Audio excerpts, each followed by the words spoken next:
All right, before we get started, if I can just get you guys to hit that like and subscribe button. I am part of Basketball Zone as well, which is a Sacramento-based channel, and they really are, very in-depth with their analysis. I really like what they do. They do interview some NBA players as well.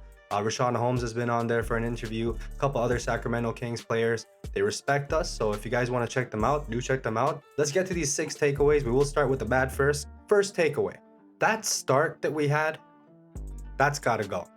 If we want to be taken seriously in this league, a 14-point deficit against the Giannis-less Bucks, Milwaukee was shooting 61% at the half, guys. With our length, with them not having Giannis, it's inexcusable to be letting that team do what they did. Now, granted, they did cool off in the second half, which enabled us, and we had a lot to do with it as well. I will get to our good takeaways, don't you worry. But I will say that there are a couple of key concerns, and I will get to those in the next couple of takeaways. But the first half, if y'all watching Cobra Kai, by the way, this 4th season has been lit. I'm going to tell you right now, if y'all have been watching that, I was a big Karate Kid fan when I was a kid. I grew up in Tanzania, Africa, and over there, Karate Kid, everybody knew Karate Kid. Everybody didn't even know what karate was until Karate Kid, and like Bruce Lee and stuff, you know what I mean? But they're killing it with that show. This season's been mad, bro. Mad. But anyways, let's not get sidetracked here. You gotta strike first, like Cobra Kai, all right? You gotta have a fusion of everything, you gotta have that defense like Miyagi-Do, and you gotta strike first as well. If you want to be taken seriously, you gotta be a badass team. If we want to be that kind of team with that swagger and that drip, as we all now say, no one says swagger anymore. Everyone says drip, If we want to have that drip, if we want to be looked at as that team that can go up against the big boys, we got to come out swinging. Good teams don't wait. That's number 1. We erased the 14-point deficit in the 3rd quarter, and then in the 4th quarter. Now let's get to takeaway number 2. Takeaway number 1, of course, got to have a better first half, got to strike first. Cobra Kai, baby. Takeaway number 2, we missed clutch free throws. Now, it wasn't just Pascal. And by the way, I'm about to get to him with the next takeaway. So don't go away anywhere, because I'm going to tell you right now that there are a few things I'm going to talk about Pascal that may surprise some of y'all, because I've been really, really supporting him lately. I'm not saying I'm not going to support the man, but I am going to say there are a few things that I noticed today. But we'll get to that. The missed free throws at the end of the game. We went from having a 14-point deficit, a 14-point hill to climb, to having a 15-point lead, guys. And just like that, that lead evaporated so quickly without them having Giannis, without the Bucks having Giannis. And this is what I'm saying is not good. It may look good on paper, but when the time comes, we need to be careful. Because if Milwaukee had both its closers, because Middleton's also a closer, then I don't see us having won this game. Not the way it played out, the way it did tonight. I'm very happy that we won, that this is 4 in a row now. Our 2nd best win streak of the season. We had 5 in a row in the beginning, and now we're above 500, and that's fantastic. Don't get me wrong, I bleed purple. Well, it was purple before. I always made that mistake, but yeah. I'm a big-time Raptors fan, and I'm going to tell you right now, nothing makes me more happy, other than a couple other things that I can't really mention here. And we got some kids watching, And the thing is that these missed free throws were key. I mean, you're looking at crunch time, right? Milwaukee cuts it to like 7 points with 2 minutes remaining. And y'all are getting opportunities at the line to close out this one. Like, to put the daggers into Milwaukee. A Giannis-less, must I mention again, Milwaukee. And granted, it's a tough thing to do on the road with that kind of crowd. You could feel the tension in the air. Remember, Milwaukee is a championship team now. They have championship pedigree, and that's what that was. That was Milwaukee fighting back with pride in front of their home crowd, who they just won a chip for last year. They're trying to, despite Giannis not being there, these players still have pride. These players want to show that they can do it without having to lean on just one star, right? Maybe not on a night-to-night basis, maybe not to win a championship, definitely not to win a championship without him.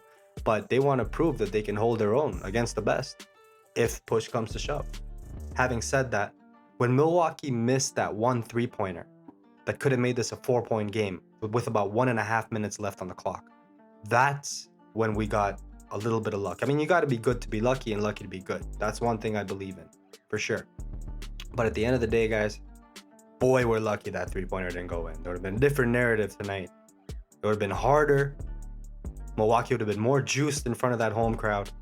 So, guys, we really, really, really got to make those free throws in crunch time. You know, Pascal, he was 5 of 7 on the night, and he missed 2 free throws when it mattered most.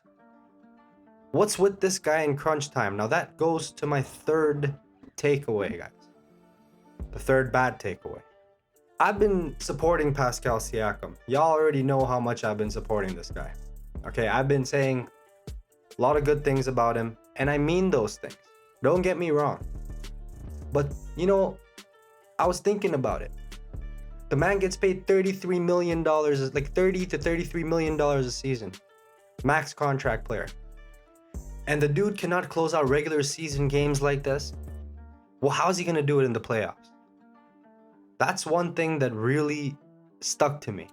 If he's going to take his game to the next level, he needs to be able to close out in the regular season, especially from the free throw line, Pascal. Come on. I'm out here rooting for you. You know? This looks really, really good on paper, what he did tonight. Pascal had 33 points. He had 6 assists, 5 rebounds. Some of those assists were beautiful. His vision's gotten much better. But it's the closing out from Pascal. When's the last time we remember this guy hitting a game-winning shot? It was that game against Phoenix early season when he was first given the primary score option a couple of years ago, after the departure of Kawhi and Danny Green. So he's got to be better in the crunch. You know, like now he's back. Before there was some struggles even during the game, but in crunch time he's got to be better, man. You know, you can't be missing free throws. I know you're missing shots, a lot of in and out shots, a lot of, like, you just get so pissed off because it's so close every time. And free throw misses, that's the closest. Like, you know, like, how are you gonna miss free throws, bro? You know, you're a max contract player. To be honest with you, I sat down and thought about it, and I'm like, that contract, for the way he's performing, if he can't close out games, with that kind of contract, you gotta be able to close out games, man. You gotta be able to close out games. If you can't close out games with that contract, bro, you're getting 20 mil. Draymond Green gets paid like 20, 23 mil or something like that. You know, I'm sure he's closed out more games than Pascal. Come on, man. He's been around longer, but still. I'm not happy with Pascal's, even though he did well, I'm not happy with the way he closed out this game. And that was important, man. That was important. A lot of y'all will say, yo, I told you we should just trade him. But that's not the point, man. The point is the contract is just, you know, it's so heavy for somebody who is supposed to be a primary, you know? What he's supposed to bring to the table. It's going to be hard to sell that contract. So we got to work with him and see what we can do to make him worth that contract. And maybe then we'll just want to keep him. That's why I'm saying let's not trade him right away. Because what are we going to do? You know, like, it's going to be tough, man. In the last Pascal Siakam take, I'll show you all over here that I made. In the comment section of the video, I was talking to a Raptors fan, and he's just like, we got to trade Pascal, probably for Ayton or Simmons or something like that. And I'm just like, yeah, man, you know, but the thing is, maybe not Ayton yet. I probably want to see another year of him, but Simmons, you know, that's some elite all-star level talent, right? No matter what's been said about him, that's Ben Simmons. You know, he's a superstar. You know what I mean? We could, with our development, we could probably do something with that guy. You know, and Pascal for him, yeah, but see, no one will take Pascal for him. There'll be more needed to be added to that. Unless Pascal is able to close out games, then do we even want to trade him? That's a whole different story.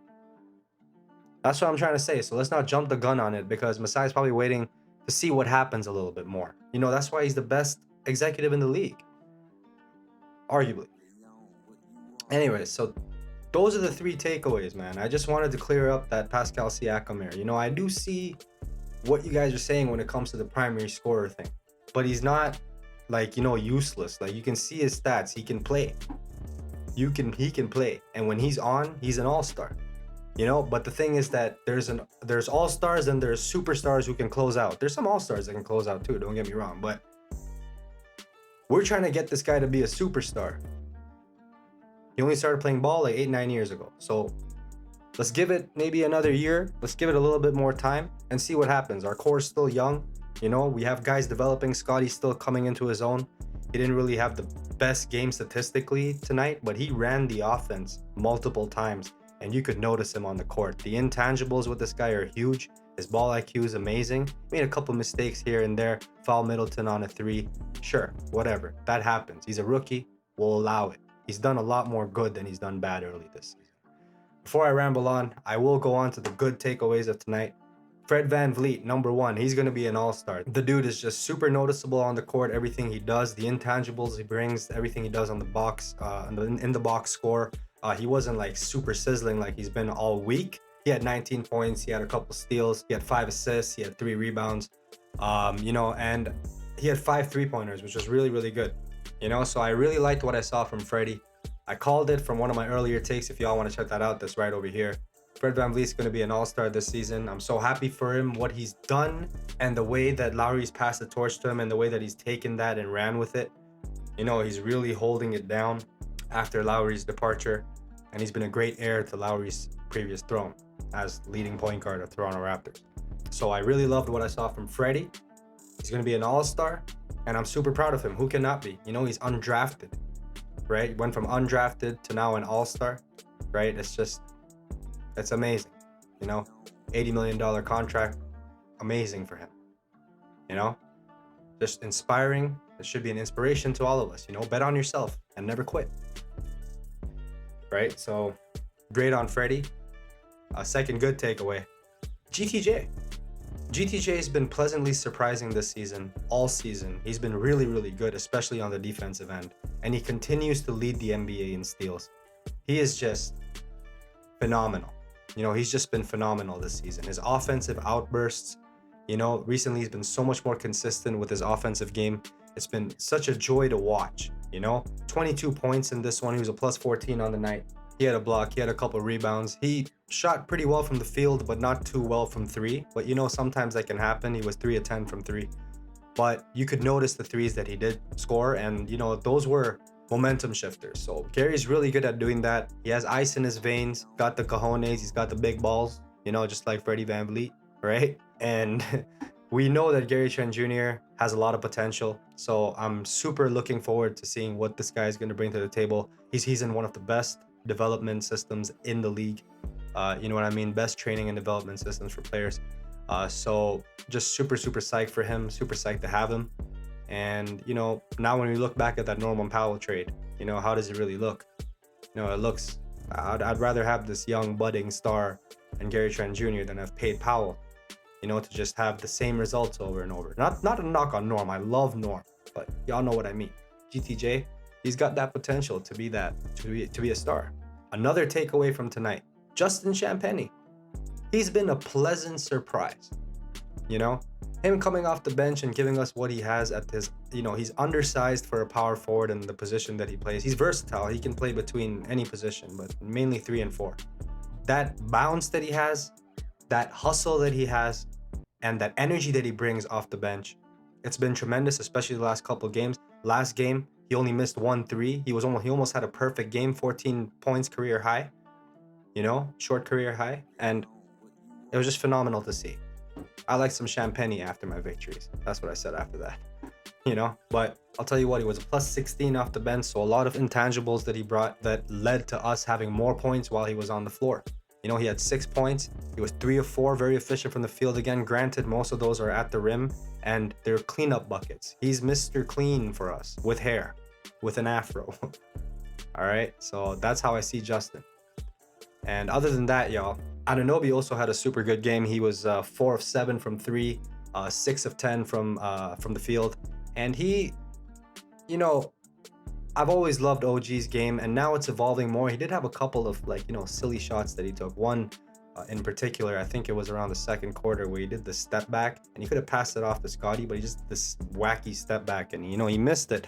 And it's just like sometimes the decision making is on offense, but otherwise, he's our main anchor on defense. He's a two-way phenom. He's just going to keep improving. He's very young. I don't need to give you a whole scouting report on OG, but I will tell you that, you know, he had a great game, you know, especially on the box score. And with the intangible he provides, you know, like much more than that, OG's the man, you know, the real OG. 22 points. He also did have 6 rebounds, and he had a couple assists as well in there. And of course, even though I was talking about him before in a not so positive light, in this video at least, Pascal Siakam had a monster game. If when it comes down to the clutch situations, maybe he's not at the apex of where he should be, to put it, you know, as an understatement. But he's been really, really good in the box score in the last few games. His impact in the game, I mean, look, without his performance, you don't win this game. You know, it's 4 quarters. You need an cumulative effort. We're talking about his clutchness. We're talking about his contract. But his performance, 33 points, 13 to 23 from the field. A lot of those misses came in crunch time, which is why, you know, what I was saying earlier. And Pascal's been really good when it comes to his playmaking recently. His vision is like that of a hawk. If you guys notice the way he's been passing and finding mans when he doesn't have the right shot, it's been really good. He's been taking the right shots. That's the big difference in his game. Even those crunch time shots were the right shots. He just didn't make them. And it's been too coincidental that he's not been making them, and that's why I'm upset with him when it comes to that. That's why I'm questioning the validity of his contract. It's not anything to do with his performance lately, guys. We need to make sure that Pascal can live up to that contract, and you need the clutch gene for that. Let's see if he can develop that, you know, to close out this year. I know there's still a whole other, you know, 3/4 of a season. I mean, a whole other half of a season left to be played. But let's see what happens. To go along with his 33 points, by the way, and his 6 assists and 5 rebounds, he had a block and he had 3 steals as well. So beast on the defensive end. Look, Pascal, he can do it all, man.